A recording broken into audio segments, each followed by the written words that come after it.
நிறைய பார்த்திருக்கோம்.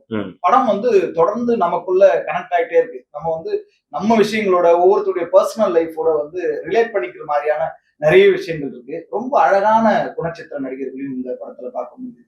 பஞ்சு சுப்புவா இருக்கட்டும், யோகி பாபுவா இருக்கட்டும், விவேக் பிரசன்னாவா இருக்கட்டும், இந்த இந்த டைம் இருக்குல்ல, இது வந்து அப்ரைசல் டைம்.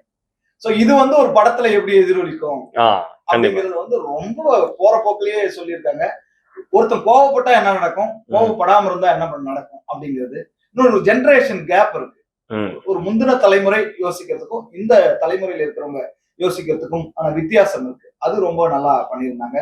சைத்ரா கன்னட நடிகை, ஒரு 10 படங்கள் கிட்டத்தட்ட அங்க நடிச்சிட்டாங்க. தமிழுக்கு புது வரவு. அவங்களும் வந்து நல்ல ஒரு பெர்ஃபார்மன்ஸ் கொடுத்திருக்காங்க.